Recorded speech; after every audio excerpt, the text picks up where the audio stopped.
नमस्कार दोस्तों। Success study Baloda YouTube channel में आपका स्वागत है।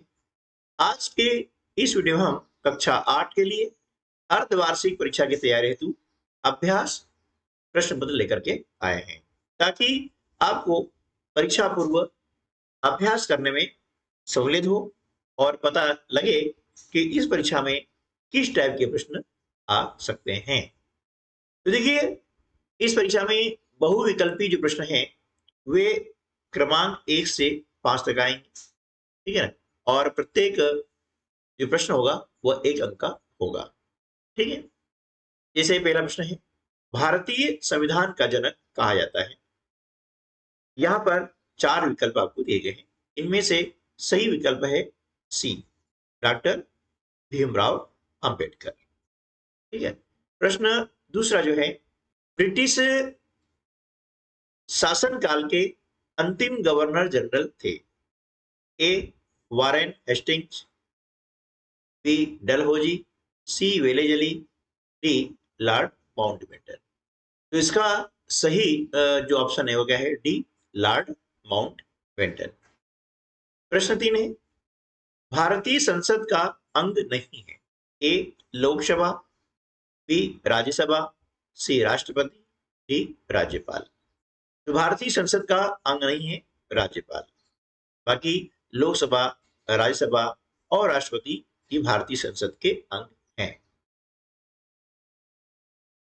चौथा प्रश्न है, पहाड़ी भूभागों में आने वाली प्राकृतिक आपदा है। ए भूकंप, बी भूस्खलन, सी ज्वालामुखी, डी बाढ़। तो इसका सही उत्तर हो जाएगा बी भूस्खलन। यानी जो पहाड़ी भूभाग होते हैं वहां पर भूस्खलन एक प्राकृतिक आपदा होती है। प्रश्न 5, संताल विद्रोह किस सन में हुआ था, है ना। इसके बाद में आपको जो है रिक्त स्थान के प्रश्न आएंगे, प्रश्न क्रमांक 6 से 10 तक, और ये भी प्रश्न 1 अंक के होंगे। जैसे प्रश्न 6 है, लॉर्ड डलहौजी के शासनकाल में कौन सी नीति चलाई गई थी। अब यहाँ पर आपको ऑप्शन नहीं दिया जाएगा, खुद मन से आपको लिखना होगा, इसलिए पाठ को पढ़ना बहुत जरूरी है। प्रश्न 7 है, वयस्क मताधिकार में मत यानी वोट देने के लिए कितनी आयु निर्धारित है। प्रश्न 8, हमारे देश की सबसे बड़ी अदालत का नाम क्या है। प्रश्न 9, स्थायी बंदोबस्त भू राजस्व व्यवस्था किस गवर्नर के कार्यकाल में हुई। प्रश्न 10 है, जैविक कृषि में किसका उपयोग नहीं किया जाता है। इसके बाद में आपको जो है अति लघु त्रिप्रश्न आएंगे, यानी प्रश्न क्रमांक 11 से 16 तक, और ये प्रश्न होंगे 2 अंक के। इस प्रकार के प्रश्न हो सकते हैं। प्रश्न 11, मृदा निर्माण के लिए उत्तरदायी 2 मुख्य जलवायु कारक कौन से हैं। प्रश्न 12, रमेश की उम्र 13 वर्ष है और वह शहर के एक कारखाने में मजदूरी करता है। इस परिस्थिति में उसके किस मौलिक अधिकार का उल्लंघन हो रहा है। प्रश्न 13, हमारे देश में पहली बार ईवीएम का इस्तेमाल कब किया गया था। प्रश्न 14 है, राज्यसभा के सदस्यों का चुनाव किसके द्वारा किया जाता है। प्रश्न 15, पेटेंट किसे कहते हैं।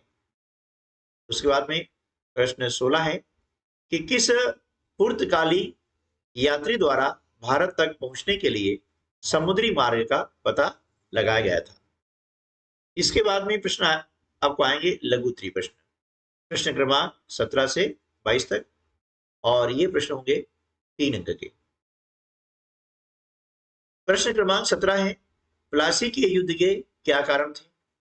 प्रश्न 18, नवीकरणीय एवं अनवीकरणीय संसाधनों में कोई 3 अंतर लिखिए। प्रश्न 19 है, जनहित याचिका दायर करने का अधिकार किसे है, इसे कहां कहां दायर किया जा सकता है। उसके बाद में प्रश्न क्रमांक 20, कंपनी द्वारा स्थायी बंदोबस्त क्यों लागू किया गया था। प्रश्न 21 है, धर्म निरपेक्षता से क्या आशय है? प्रश्न 22, हमारे मौलिक अधिकार कितने हैं, उनके नाम लिखिए। उसके बाद में आपको आएंगे दीर्घ उत्तरी प्रश्न, प्रश्न क्रमांक 23 से 26 तक, और ये प्रश्नों के 5 अंक के, ठीक है। प्रश्न क्रमांक 23 इस प्रकार से हो सकता है, ईवीएम का उपयोग पर्यावरण की दृष्टि से क्यों महत्वपूर्ण है? प्रश्न 24 है, झोंका भट्टी किस प्रकार कार्य करती है, उसका नामांकित चित्र बनाइए। प्रश्न 25, राष्ट्रीय उद्यान व वन्य जीव अभयारण्य में अंतर लिखिए। प्रश्न 26 है, बिरसा आंदोलन के महत्वपूर्ण परिणाम क्या हुए? इस प्रकार से आप इन महत्वपूर्ण प्रश्नों का अभ्यास कर सकते हैं, और ऐसे ही और भी जो प्रश्न हैं उनका अभ्यास करें और परीक्षा में सर्वोच्च अंक प्राप्त करने का प्रयास करें। तो मिलते हैं अगले वीडियो में, तब तक के लिए नमस्कार, जय हिंद।